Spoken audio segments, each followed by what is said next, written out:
Hello viewers, my name is Andrew Dean, Vice President of Research and Innovation at Lakehead University. Now it's our endeavor to bring you important and interesting research topics in Research Matters. Through the show, we meet researchers at Lakehead University and invite community leaders who work collaboratively and collectively towards shared and common outcomes and goals. So today I'm really pleased to invite you to meet Dr. Ravi Gokani, one of our very established researchers in the School of Social Work at Lakehead University. So welcome, Ravi. Thank you, Dr. Dean. So for over 16 years, you have been deeply involved with both community work and academia.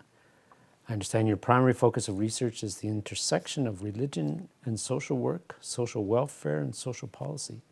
Could you maybe set the context for our viewers a little bit about your research? Yeah, sure, absolutely. So as you said, I've been doing this for 16 years, started when I was actually a graduate student and got involved in community-based research that way. I had different opportunities in employment and education, and for the last 5 years I've been here at Lakehead and been involved in a variety of community-based projects. That's one of the two areas of empirical research that I do, is this community-based research that usually involves a partnership, formal or informal, with a community organization where we identify something that they want to know, and then we build a team and try to get them answers to that. The second area of research, which you just noted, is the area of faith-based social service provision, and there that was part of my dissertation work or my doctoral work, and there I focus on understanding the nature of faith-based social service provision in the city, in the province, and in Canada. And then there's a third area of research that I focus on, which is more theoretical, and this is really just trying to understand what we think is a just world, or how we conceive of a just world or social justice generally. I would say all three of these have that one kind of connection, or they all kind of are rooted in this kind of fundamental question of how we as a society choose to help each other in our times of need, and how we can do that better over time. So two of the things you mentioned there were about empirical research and theoretical research. Can you maybe elaborate a little bit? What would you see as the difference? Yeah, sure. I mean, I guess those are more technical terms, but yeah, empirical just means studying something that's experiential, or the reality on the ground. So the reality that a service provider might experience. Theoretical just means understanding ideas or researching ideas, or what we think is going on in the world. Okay. There obviously must be a connection between the two. Certainly, always there. Yeah, absolutely, there always is. A simple way of maybe explaining it is if you're doing an empirical piece and you're trying to understand what's out there, or what's in the world, and if you're doing a theoretical piece, you're trying to explain what that means or interpret it in a particular way. So certainly the theoretical research that I've been doing is connected to those empirical domains of research as well. Okay.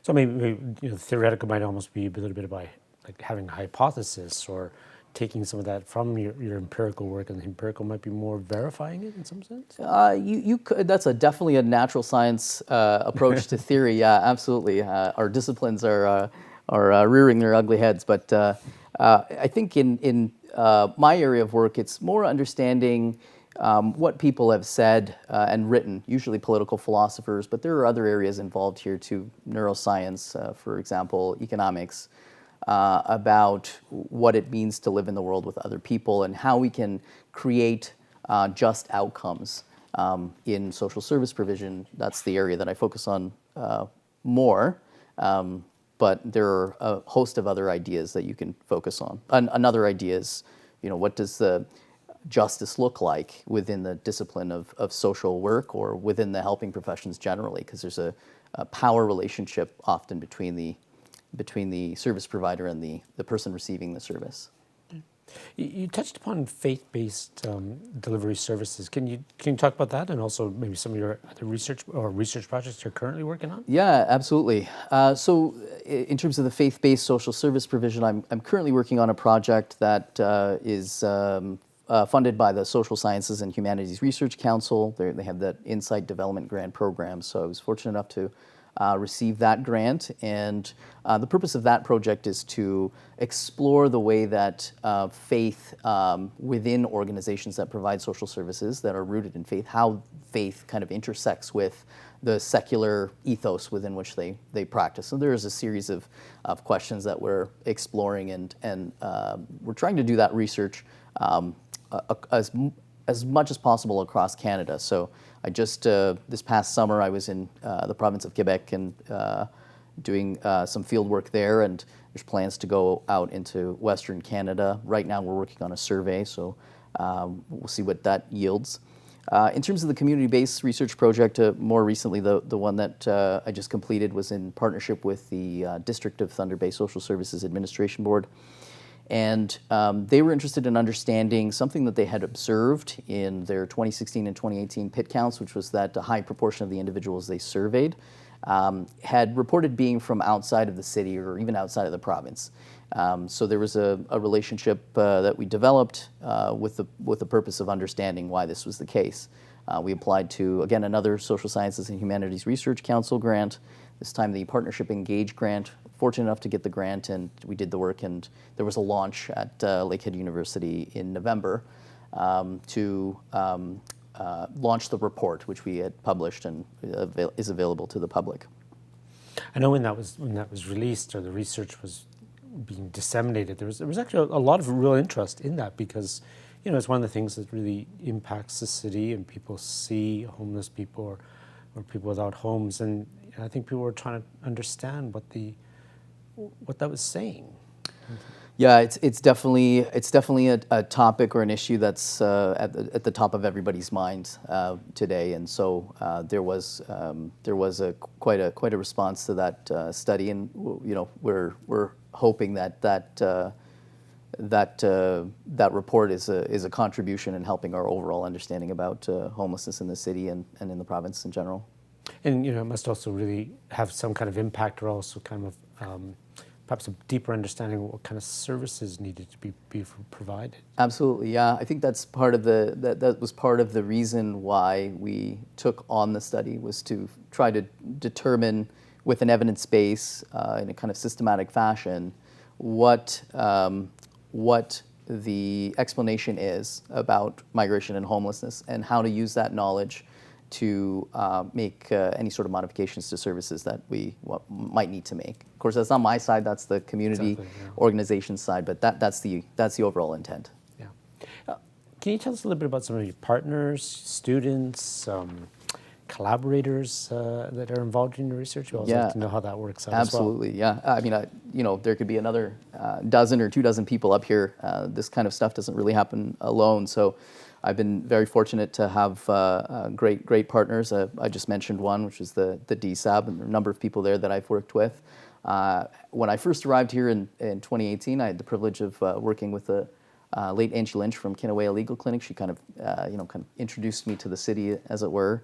And I've worked with the Thunder Bay Masjid as well, or the mosque, the local mosque, and Shelter House Salvation Army were involved in that project as well. So that research doesn't really happen. Neither does the faith-based research really happen without either a formal partnership or a research relationship in some way. Students are huge. I have a group of students that are great, undergraduate and graduate, that have an opportunity to get involved in interesting research projects.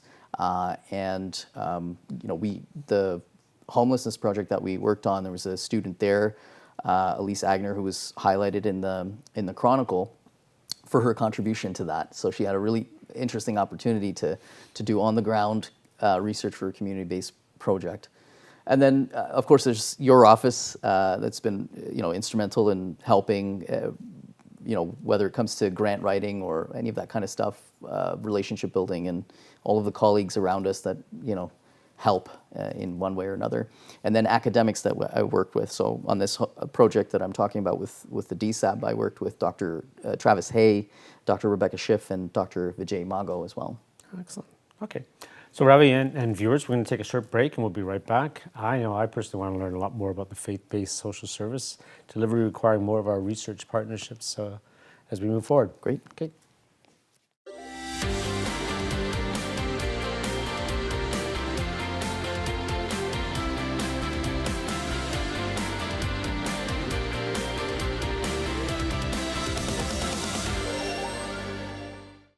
Welcome back, viewers. Today I'm in conversation with Dr. Ravi Gokani. assistant professor in the School of Social Work at Lakehead University. So Ravi, how does one develop a research relationship, and why is it more important than developing partnerships, shall we say? Yeah, sure. So I'd say, I'm not sure I would say it's more important. I'd say that a partnership is contingent upon a research relationship, and that's language that I've adopted from my own training that acknowledges that often, certainly in community-based research, participatory research, the people that we would conventionally consider to be our participants are often doing many other things. So to give you an example, in the community partnership that we had with the DSAB, a number of people at the DSAB were involved in research question construction, constructing the instrument, doing the analysis, and so on.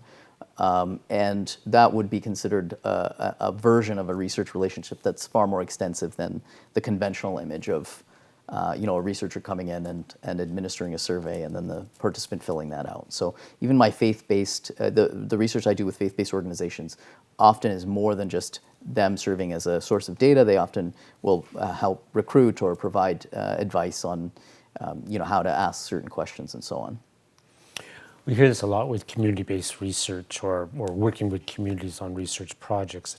Quite often as researchers, we might come in, give us everything we need to know. I'm here to use the fact that you're a community and you can provide this information, and less about how the fact that sometimes those research questions and relationships are really both being developed by both groups. So as you say, it's more of a research relationship as opposed to what can you give me in some sense? Yeah, certainly. I mean, in the most ideal circumstance, that's how it should be. Is leveraging both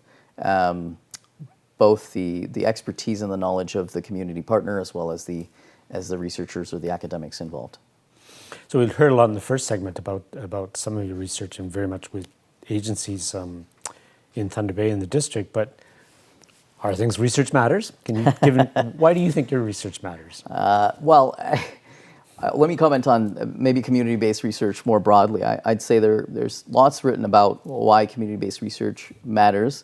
I think one of the reasons why I think it matters is that as I said earlier, you're acknowledging the fact that a social issue such as homelessness, and there are a number of other social issues. We've had many community-based researchers on the show. Those issues are best dealt with or understood or worked toward when there's more than one kind of knowledge or multiple parties involved. And so the benefit of community-based research is that the people who are on the ground doing the work or doing the policy work will work with people at Lakehead to pool our resources and pool our knowledge to try and get a better understanding of the problem. And I hope that academia generally is going in this direction where it's called consilience, where we have multiple disciplines bearing in on one particular social problem. And so our homelessness project, for instance, we had somebody from an academic from history, Dr. Schiff from health sciences, Dr. Mago from computer science, and myself from social work, all of us together from different disciplines trying to work toward one particular problem. With respect to the faith-based piece, I know we're talking about these two different sides. They're connected, I swear, but I'd say that there's something unique about Canada, which is that our understanding of faith-based social service delivery is actually not very good. And yet, faith-based groups, faith-based organizations are an integral part of the social service delivery landscape. And so I think it's important to study and to understand what that looks like and what the implications might be, and do so in a way that might make sense to the average person or average taxpayer, and that's why I would say that area of research matters. Mm-hmm. Okay. Anything particular about our region of Northwestern Ontario? Or is it anything? I mean, we certainly have lots of social issues, and doing the research on that through community-based research is so valuable. But your views on this and why this region maybe is really important for the type of research you're doing. Yeah, well, one hopes that the work that we do will move the needle forward on many of the social issues that we see here in northwestern Ontario, and I think that's the intent, and that's the goal. I mean, if we were to compare northwestern Ontario or northern Ontario to southern Ontario, I think we could probably do another 30-minute segment because it would probably take a very long time. But that's the intention, I think, that we want to kind of provide a better understanding for the issues that emerge here. And there are issues that are unique to northwestern Ontario that you wouldn't see in other parts of Ontario, certainly. You mentioned to southern Ontario and other parts of Canada, but what about Canada and internationally? I know you've got lots of international experience on your research as well. Yeah, I have, the faith-based piece. That's a national project, and that's the intention in the long run, is to have a good, clear picture of faith-based social service delivery in Canada. I've done work, as you alluded to, in internationally. I've been on projects that have, where researchers have gone to different parts of the world. I myself concentrate on India, so social service delivery in India by faith groups. That's been the research that I've done there, and that's what I hope to continue again in the future. There was a bit of a break there because of the pandemic. I wasn't able to go, but that's the intent in the future, is to understand what mostly U.S. American and Canadian faith-based groups, the work that they're doing in India, and particularly very poor parts of India. Are we seeing more faith-based service deliveries or social service deliveries, or less as compared, let's say, with 50 years ago? Yeah, that's a great question. I think that would depend on how you defined faith. It would also depend on the region. I think if we look at the history of Canada, faith groups were instrumental in kind of laying the foundation for what we would consider the modern welfare state. And there was a period of time there where they were quite integral and quite involved. And then after that, the development of the welfare state secularized a lot of the services, but a lot of the organizations still remained. And so today there's quite a number of faith-based organizations involved, and there's some evidence to suggest that there's been an increase, a meaningful increase, as a result of increasing income inequality, increasing social issues, and perhaps the government's limitations, financial limitations in being able to kind of address that. So there's a narrative in the literature that the faith-based groups are kind of picking up that slack, if you will. Mm-hmm. And the slack is there, that's for sure, sometimes, yeah. Certainly, yes, yeah, absolutely. Yeah. There's lots of, if we think about Thunder Bay, there's, some of the, social issues, we don't know what they would look like if faith-based groups were not involved. Mm-hmm.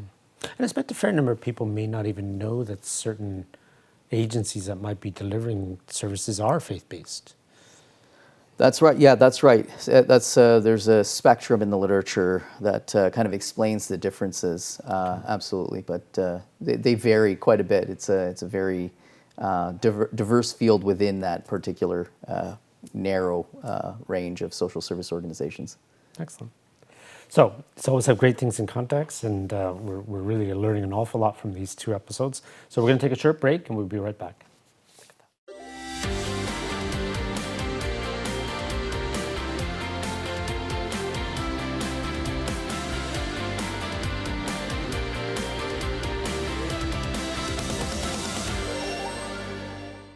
Welcome back, viewers. We are in the last segment of Research Matters, and today I'm here with Dr. Ravi Gokani, an assistant professor in the School of Social Work at Lakehead University. Ravi, could you maybe tell us what are some of the potential outcomes of your work? Yeah, sure. I think the outcomes depend on the project. I'll say that I think the overall intent is to produce kind of answers to questions that might be of interest to the public on social issues. With respect to the most recent community-based partnership with the DSAB, the intent was, or the outcome we're hoping for, was an evidence base that they can use to answer any questions internally that they might have, or to engage in advocacy or perhaps even to change a service delivery method or something of that nature.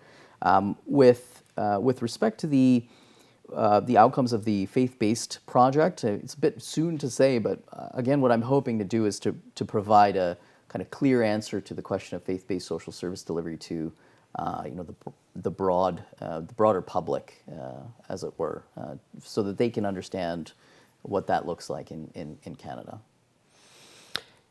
You're talking about your projects earlier on. I think quite often maybe people who would you be working with, let's say DSAB or something like that, they might ask you to do a report, to do a study, but then they might also come back to you and say, well, what should we do now? Do you get that kind of question? I would say yes. I mean, I think it's apologies.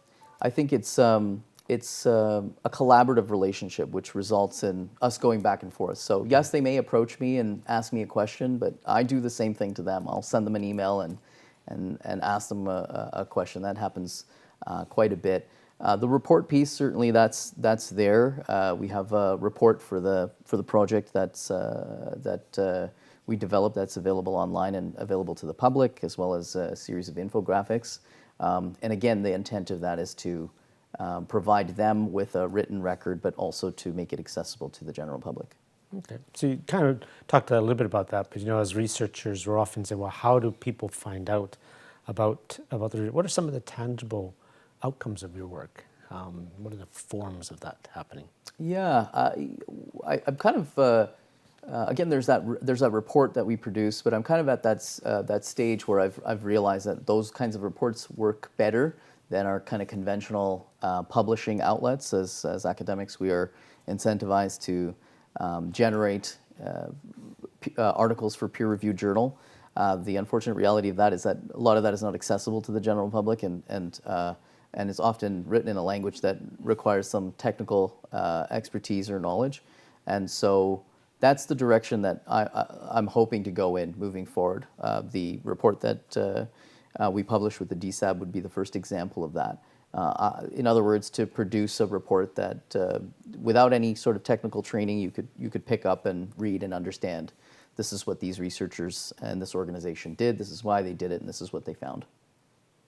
I know it's always one of the challenges at university, and Lakehead's no different in that we, as academics or researchers, our usual thing we get measured on is publications, maybe grants, maybe trainings, but quite often publications, which you, as you say, maybe in forms that are not of any use to the social service agencies or community partners.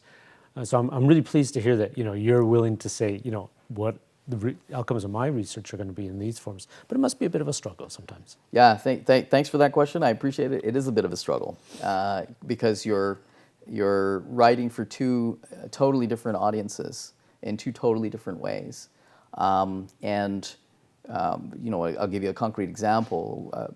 The first community-based partnership I had here in Thunder Bay was with the Kinawea Legal Clinic, and it was to understand the impacts of the Ontario Basic Income pilot, as well as its cancellation. As you know, this was one of the pilot sites. The intent then was to do the same thing, but I wrote a peer-reviewed article for a journal, and there, I'm not going to, name the journal or anything like that, but there, I think academics in general are still maybe attached to this idea of using language that only a very small portion of people might understand. And so I got pushback when I wrote a paper for an academic outlet in plain language. And so I think moving forward, I kind of have to do both, and that's what we did with this, with the partnership with the DSAB. We have a paper that's coming out right now, which is very technical on the computer science side, but then there's a report, which is again the other side. So yes, it's more work, and it can be quite difficult to do. I mean, it really comes down to knowledge mobilization. Really, is like how do you actually make what you're saying or researching relevant and usable and relevant, right? Absolutely, yeah. Knowledge mobilization is key. That's the whole guiding philosophy behind that. And I do understand about the publication part because it's our currency in some sense as a university, but it also provides a third party, the peer review, to say whether or not this actually is correct or going in the right direction. But That's correct. sometimes Yeah. you don't always need that peer review, actually. Sometimes it's good enough to say, this is the empirical work, here's what is actually happening, and this is what my observations are. Yeah, there's strengths to both. The peer review system, has its problems that we've been discussing a lot. I think that's important, and then also you want an avenue where, again, especially if you're doing community-based research, you want a way that you can communicate that to people without them having to go beyond the paywall or to sift through a paper that has a lot of jargon and tables, just to give them the kind of clear picture of what you did. I think both have strengths and weaknesses. You have to maybe simplify a little too much sometimes if you're doing the kind of community report, and so that could be a downside of that medium of communication as well. So I know that in June, Lakehead's hosting a C2U, Community-Based Research Exposition, part of Community-Based Research Canada. And the kind of things you're talking about here are why I think this conference is going to be so exciting. Not only will we be rubbing shoulders with other community-based researchers, but also learning about some of those ways of disseminating that knowledge. Yeah, that's right. The C2 Expo is I think going to be great. I'm looking forward to it. It's a great place to showcase the partnerships that exist in the city and across Canada and the globe, really. Yeah. So where can our viewers hear a little bit more about your projects? On the Lakehead University website, there's a section there, where I have like a little page there, and they can see the projects that I'm working on and download the report if they want, and see all of the other elements. Yeah, because I certainly know there'll be lots of interest in that. Well, Ravi, I really enjoyed our session today. Likewise. This is, I think, highlighting just some of the fantastic research that's done at Lakehead University, but also very relevant research, community-based research, and research relationships, not necessarily just research partnerships. So thanks for that. We certainly know that this has been a great event. Viewers, we're going to meet again on another research topic very soon. And my name is Andrew Dean, Vice President of Research at Lakehead University. Thank you for joining us.